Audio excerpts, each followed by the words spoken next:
ബോട്ടണിയിലെ sexual reproduction in flowering plants ആണ് നമ്മൾ നോക്കാൻ പോകുന്നത്. നമുക്കറിയാം പ്ലാന്റ്സിന്റെ പാർട്സ് ആണ് root, stem, leaf, flower, fruit ഒക്കെ. ഇതിലെ ഈ ഫ്ലവർ അതിന്റെ ഒരു കളറും അതിന്റെ സ്മെല്ലും ഇതൊക്കെയാണ് പോളിനേറ്റേഴ്സിനെ അട്രാക്ട് ചെയ്തിട്ട് സെക്ഷൽ റീപ്രൊഡക്ഷൻ പോസിബിൾ ആക്കുന്നത്. ഫ്ലവേഴ്സിന്റെ പാർട്സ് ആണ് sepal, petal, androecium and gynoecium. Sepal എന്ന് പറഞ്ഞാൽ ഗ്രീൻ ആയിട്ടുള്ള സ്ട്രക്ചർ ഉണ്ടല്ലോ ഫ്ലവറിലുള്ള, അതാണ് സെപ്പൽ. പെറ്റൽ എന്ന് പറഞ്ഞാൽ കളർഫുൾ ആയിട്ടുള്ള സാധനമാണ് ഇതൾ, അതിനെയാണ് പെറ്റൽ എന്ന് പറയുന്നത്. Androecium is the mail sex organ and gynoecium is the female sex organ. അപ്പൊ ഇത് ഓർത്തു വെക്കണം ടേം. നമുക്ക് അങ്ങനെ തന്നെ നമുക്ക് ഓപ്ഷനിൽ വരും ഫീമെയിൽ സെക്സ് ഓർഗൻ ഏതാ അല്ലെങ്കിൽ മെയിൽ ഗെമേറ്റോ ഫൈറ്റ് ഏതാ എന്നൊക്കെ ചോദിച്ചു. അപ്പൊ അതൊന്നും കൺഫ്യൂഷൻ ആയത്. Androecium and gynoecium are the sex organs, male and female sex organs. ഇനി നമ്മളിതിലെ ആൻഡ്രീഷ്യം, മൈക്രോസ്പോറോജനസിസ് എല്ലാമാണ് ഇതിൽ നോക്കാൻ പോകുന്നത്. അപ്പൊ ഈ ഒരൊറ്റ പേജ് നിങ്ങൾ പഠിച്ചാൽ നിങ്ങൾക്ക് ആ ഒരു പ്രോസസ്സ് മെയിൽ സെക്സ് ഓർഗനും മൈക്രോസ്പോറോജനസിസ് എല്ലാം കംപ്ലീറ്റ് ആവും. ഇതില് മെയിൽ സെക്സ് ഓർഗൻ ഏതാണ്? ഫ്ലവറിലെ ആൻഡ്രീഷ്യം. ഓക്കെ, അതിന്റെ ബേസിക് യൂണിറ്റ് ആണ് സ്റ്റേമിനൻസ്. അതായത് കുറെ സ്റ്റേമിൻസ് കൂടിയിട്ടാണ് ആൻഡ്രീഷ്യം ഫോം ചെയ്യുന്നത്. ഓക്കെ, അപ്പൊ സ്റ്റേമിൻസിന്റെ പാർട്ടാണ് ഫിലമെന്റ് ആൻഡ് ആന്തർ. ഫിലമെന്റും ആന്തർ ഏതാണ് സ്ട്രക്ചറും നോക്കൂ, ഇതാണ് നമ്മുടെ സ്റ്റേമൻ. സ്റ്റേമനിലെ ഈ സ്റ്റോക്ക് ലൈക്ക് സ്ട്രക്ചറിനെയാണ് ഫിലമെന്റ് എന്നും ഈ ഒരു ഗ്ലോബോയിഡ് ബൈലോബിഡ് സ്ട്രക്ചറിനെയാണ് ആന്തർ എന്ന് പറയുന്നത്. അപ്പൊ ആന്തറിന് ബൈലോബുകളുണ്ട്, 2 ലോബ് ഉള്ളതുകൊണ്ടാണ് നമ്മൾ ഡൈതീക്കസ് ആന്തർ എന്നൊക്കെ പറയുന്നത്. 2 തീക്കയും ഇതിനുണ്ട്. അപ്പൊ ഇങ്ങനെ ബൈലോബിഡ് നോക്കൂ, ഇതാണ് ഈ ബൈലോബിഡ് സ്ട്രക്ചർ. ഈ ബൈലോബിൽ തന്നെ ഓരോ ലോബിലും 2 മൈക്രോസ്പൊറാഞ്ചിയകൾ ഉണ്ട്. മൈക്രോസ്പൊറാഞ്ചിയ.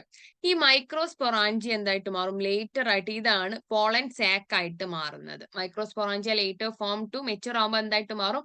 പോളൻ സാക്ക് ആയിട്ട് മാറും. ഈ മൈക്രോസ്പൊറാഞ്ചിയക്ക് 4 ലെയേഴ്സ് ഉണ്ട്, വാൾ ലെയേഴ്സ് ഉണ്ട്. അതാണ് epidermis, endothecium, middle layer and tapetum. Structure ഒന്ന് നോക്കൂ അതിന്റെ.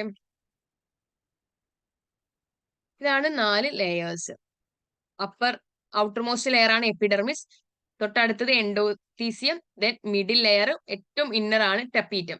ആദ്യത്തെ 3 ലെയേഴ്സിൽ epidermis, endothecium and middle layers, ഈ 3 ലെയേഴ്സിന്റെ ഫംഗ്ഷൻ എന്ന് പറഞ്ഞാൽ പ്രൊട്ടക്ഷൻ ആണ് ഈ നൽകുന്നത്. ഈ ടെപ്പീറ്റത്തിന്റെ ഫംഗ്ഷൻ എന്താണ്? Nourishment to the growing pollen grains ആണ് ടെപ്പീറ്റത്തിന്റെ ഫംഗ്ഷൻ. നമുക്ക് ഇങ്ങനെ തന്നെ ക്വസ്റ്റ്യൻസ് ചോദിക്കും. നമുക്ക് ക്വസ്റ്റ്യൻ നോക്കാം. Which layer nourishes the developing pollen grains? Options epidermis, endothecium, middle layer and tapetum. നമ്മൾ പറഞ്ഞായിരുന്നു ആദ്യത്തെ 3 ലെയേഴ്സ് എപ്പിഡെർമിസും എൻഡോതീസിയം മിഡിൽ ലെയറും പ്രൊട്ടക്ഷൻ ആണ് അതിന്റെ ഫംഗ്ഷൻ എങ്കിൽ ടെപ്പീറ്റം ആണ് nourishes the developing pollen grains. അപ്പൊ ഇത് മറക്കരുത്.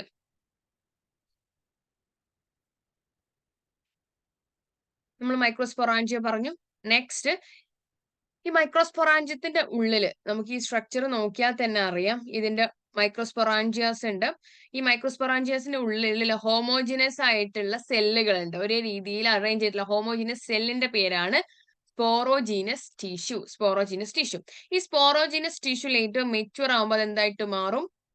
പോളൻ മദർ സെല്ലായിട്ട് മാറും. പോളൻ മദർ സെല്ലായിട്ട് മാറും. ഈ പോളൻ മദർ സെല്ലിന് മിയോസിസ് അല്ലെങ്കിൽ റിഡക്ഷൻ ഡിവിഷൻ നടന്നിട്ട് അവിടെ മൈക്രോസ്പോർ ടെട്രാഡുകൾ ഫോം ചെയ്യും. ഈ മൈക്രോസ്പോർ ടെട്രാഡ് ലേറ്റർ മെച്യൂർ ആയിട്ടാണ് അത് പോളൻ ഗ്രെയിൻസ് ആവുന്നത്. Okay, pollen grains are the male gametophyte. Pollen grains are the male gametophyte. അതുപോലെ മെയിൽ സെക്സ് ഓർഗൻ ആണ് ആൻഡ്രീഷ്യം എങ്കിൽ മെയിൽ ഗെമറ്റോഫൈറ്റുകളാണ് പോളൻ ഗ്രെയിൻസ്. ഇനി പോളൻ ഗ്രെയിൻസിന്റെ സ്ട്രക്ചർ എന്ന് പറഞ്ഞാൽ 2 വാൾസ് ആണ് അതിനുള്ള, 2 ലെയർ ആണ്. The outermost layer is exine and innermost layer is intine. Okay, ഈ പോളൻ ഗ്രെയിൻസിന്റെ ഔട്ടർ മോസ്റ്റ് ലെയർ എക്സൈൻ, അത് മേഡപ്പ് ഓഫ് ഹൈലി റെസിസ്റ്റന്റ് ആയിട്ടുള്ള ഹാർഡ് ആയിട്ടുള്ള സബ്സ്റ്റൻസ് ആണ്. That is called sporopollenin. Sporopollenin. അപ്പൊ ഈ സ്പോറോപൊള്ളനിൻ എക്സൈൻ ഉള്ളത് കൊണ്ട് നമുക്ക് പോളൻസിനെ ഫോസിൽസ് ആയിട്ട് കിട്ടാറുണ്ട്. ചില പോളൻസ് ഒക്കെ കുറെ കാലം ഉള്ളത് ഇപ്പൊ നമുക്ക് കിട്ടിയാലും അതിന് ഒരു പ്രശ്നമില്ല, കാരണം അതിന് ഏത് കണ്ടീഷനും വിത്ത്സ്റ്റാൻഡ് ചെയ്യാൻ പറ്റും. അങ്ങനെ റെസിസ്റ്റൻസ് ഉണ്ട് ആർക്ക്? എക്സൈന്. അങ്ങനെ എക്സൈൻ ഉള്ളത് കൊണ്ടാണ് പോളൻ ഗ്രെയിൻസ് ഫോസിൽ ആയിട്ട് നമുക്ക് കിട്ടുന്നത്. ഇനി വേണമെങ്കിൽ നമുക്ക് കുറെ കാലത്തിന് ഒരു അടുത്ത 20 വർഷത്തിനോട് നമുക്ക് ഏതെങ്കിലും ഒരു പ്ലാന്റിനെ നമുക്ക് നിലനിർത്തണമെന്നുണ്ടെങ്കിൽ അതിന്റെ പോളൻ കളക്ട് ചെയ്ത് വെച്ചാൽ മതി. അത് അടുത്തൊരു 20 വർഷം നമുക്ക് എടുത്ത് ബ്രീഡ് അയപ്പിക്കാൻ പറ്റും. അങ്ങനെ ക്ലോസിങ്ങും കാര്യങ്ങളൊക്കെ ചെയ്യിക്കാം. അപ്പൊ അതിനൊക്കെ ഹെൽപ്പ് ചെയ്യുന്നതാണ് പോളൻ ഗ്രെയിൻസ്. ഈ പോളൻ ഗ്രെയിൻസിന്റെ ഈ എക്സൈനെ ഡീഗ്രേഡ് ചെയ്യാൻ പറ്റുന്ന ഒരു എൻസൈം ഇതുവരെ കണ്ടെത്തിയിട്ടില്ല. അപ്പൊ നമ്മുടെ സെല്ലിൽ outer most layer cell wall ഉണ്ടല്ലോ പ്ലാന്റ്സിന്റെ. അപ്പൊ അതിനെയൊക്കെ ഡീഗ്രേഡ് ചെയ്യാനുള്ള സെല്ലുലൈസ് എൻസൈം, പ്രോട്ടീനെ ഡീഗ്രേഡ് ചെയ്യാൻ പെക്ടിൻ എൻസൈം, പെക്ടിനേസുകൾ, പ്രോട്ടിയേസസ്, അങ്ങനെ കുറെ എൻസൈംസ് ഉണ്ടല്ലോ. പക്ഷെ അതേപോലെ പോളൻ ഗ്രെയിൻസിന്റെ എക്സൈനെ കട്ട് ചെയ്യാൻ, അതിനെ ഡീഗ്രേഡ് ചെയ്യാനുള്ള എൻസൈം ഇതുവരെ കണ്ടെത്തിയിട്ടില്ല. അപ്പൊ എക്സൈൻ ഈസ് മെയ്ഡ് അപ്പ് ഓഫ് സ്പോറോപൊളനിൻ. ഈ ഒരു ഇമ്പോർട്ടന്റ് ആണ്, ഇത് ഓർക്കണം. ഓക്കെ, സ്പോറോപൊളനിൻ എവിടെയാണ് കാണുന്നതെന്നൊക്കെ ചോദിച്ചാൽ ഇൻ എക്സൈൻ. ദെൻ അടുത്തതാണ് ഇന്നർ ലെയർ ആണ് intine. Intine is made up of cellulose and pectin.